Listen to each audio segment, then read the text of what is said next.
Hi everyone, welcome back to our homeschool table. Today I'm going to be sharing about how I use my daughter's Sunlight readers to assign her dictation passages, which help her to study spelling along with capitalization, punctuation, and other grammar topics.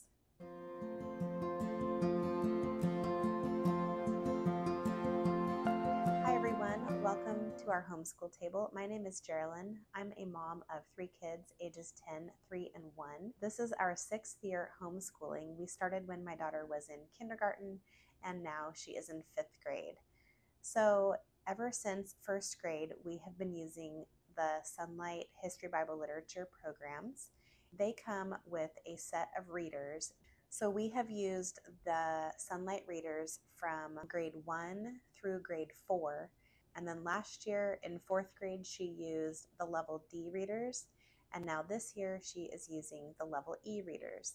In a Charlotte Mason style homeschool, you would focus on copywork and transcription in the early years for teaching your students how to form letters, how to write words, and eventually learn how to write phrases to make sentences. If you want to learn more about copywork and transcription, I am happy to make a video about that if you are interested. So please let me know down in the comments if you would like a video about that. But in today's video, I'm going to be sharing how we do dictation, and I use the readers that she is working on to find the dictation passages that I want her to work on. So I have created an assignment sheet that I just made a template for on my computer. And so today I'm just going to kind of walk you through how I go about finding the passages in the book and then how I organize them onto her assignment sheet. It's front and back, and this is an assignment sheet that would last her for 2 weeks. So let's go ahead and flip the camera around and I will kind of show you what I'm talking about. This is a book called Sing Down the Moon by Scott Odell, and this is a book that my daughter will be reading in about 2 weeks, a week and a half or so. And so I wanted to go ahead and prepare her dictation assignments so that you can just kind of get an idea of how I go about this. So the way that Sunlight schedules the books, this book is scheduled for 2 weeks. So in our homeschool, she would do this, I always call it copywork, but really it's transcription.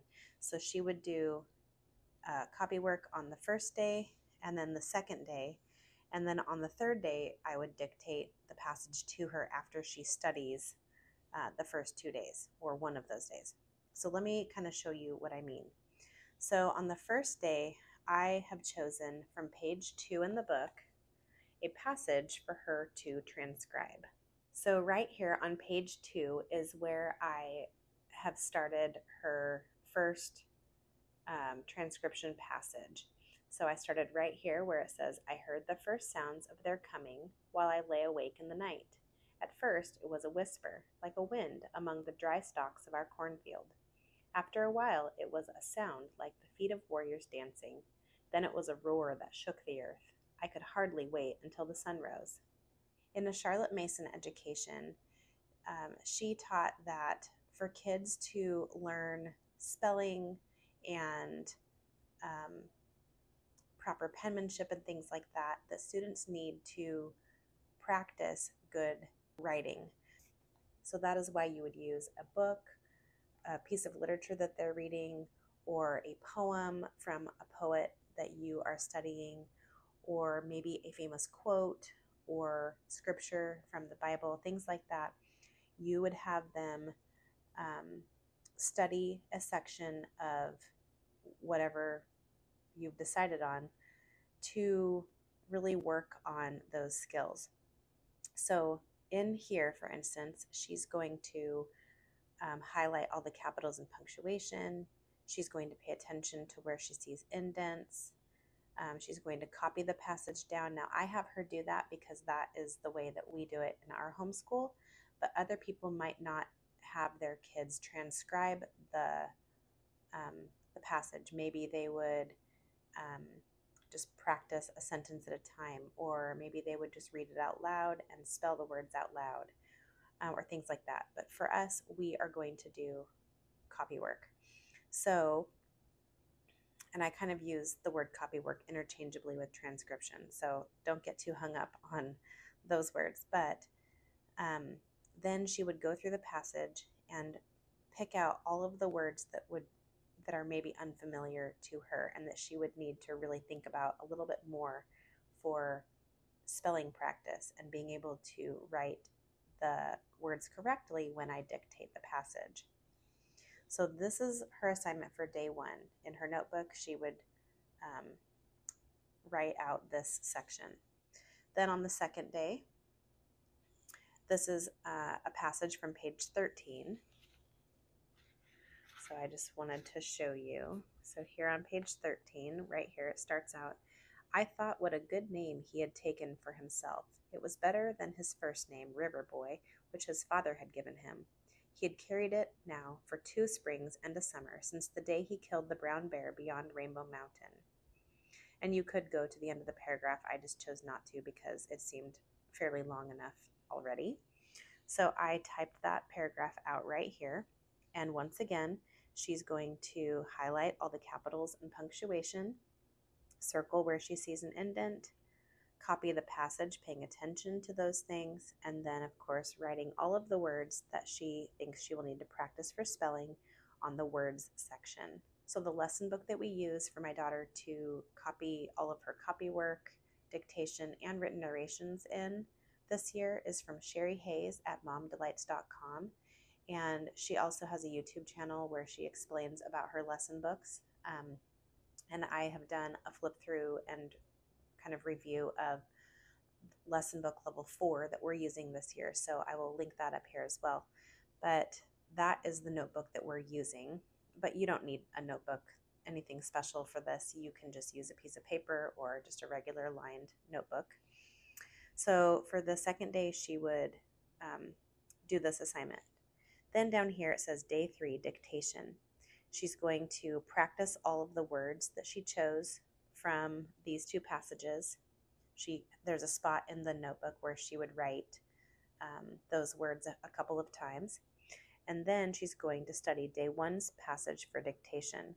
So on day 3, she's going to go back up to day 1's passage, and she's going to study this passage because I'm going to dictate part of this to her. Now, in a paragraph, you might choose, in a 4th and 5th grade level, you might choose 2 to 3 sentences to have the student write down while you dictate it to them. So I would probably start with this second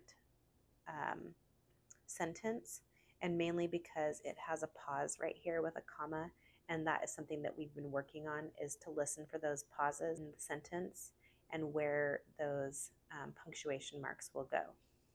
So what I would do when I get ready to dictate that to her on day 3 is I would first of all start out by reading the whole sentence that I'm going to dictate, or if I'm doing multiple sentences, then I would read all the way through both sentences. Then I would start to break it down into phrases. So what I would do is I would read it first. "At first it was a whisper, like a wind among the dry stalks of our cornfield." So now she knows what the whole sentence is that I'm going to dictate. Then I would break it apart into segments, and then I would stop, and she would finish writing, and she would know that that was the end of the dictation passage. So at the beginning of this year is when we first started these formal dictation lessons. So we're still only doing maybe a sentence for dictation, where as she gets older, this increases to a few sentences or even up to a paragraph. So this is 2 weeks worth of lessons. So this is days 1, 2, and 3. On day 4, we don't have anything on this paper because all she does is a written narration of whatever she is reading in this book. So we've been practicing oral narrations for over a year now, and so she's gotten really good at being able to retell the different parts of the story and things like that. So now she's actually writing those narrations down once a week, and she always does her narrations based on the book that she's reading. Then if we flip over the paper, this is page 2, and it's the same assignment. And I changed these things that we are working on. At the beginning of the year, I wasn't having her highlight or circle indents or things like that. Those are just kind of things that we've built upon. And we are on week 7 right now. So I might change this to focusing on different parts of speech because we are working on Fix-It Grammar and she is learning different parts of speech. I might add some of those elements in later on, things like that. But this is day 1, day 2, and day 3 again. So that's just kind of how we do it in our homeschool. So I hope this gave you some good ideas. I hope it was helpful for you to see kind of how I organize our copywork and dictation assignments. If you have any questions or comments about what I was showing today, please feel free to drop a comment down below. I would love to discuss things further down there if you have any questions. If you are looking for a great resource on Charlotte Mason style education and kind of how to do some of these things, how to do copywork and transcription, dictation, narration, things like that, I have always found a lot of helpful information on the Simply Charlotte Mason website, and then also Sonia Schaefer and some of her colleagues make excellent videos on how to do these things.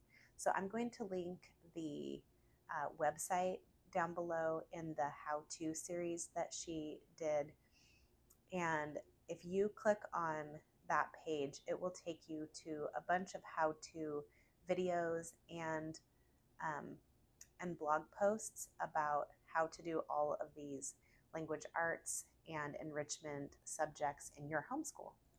So now I would love to know, do you use copywork or dictation or Charlotte Mason style language arts in your homeschool? If you do, go ahead and let me know down in the comments below. And if you're just getting started, I would highly encourage you to go check out the Simply Charlotte Mason website for great information about how to get started in some of these methods. If you enjoy homeschool videos along with curriculum, planning, and organization, please consider hitting that subscribe button down below and give this video a like, and stick around here at our homeschool table. Thank you so much for joining me today, and we'll see you next time.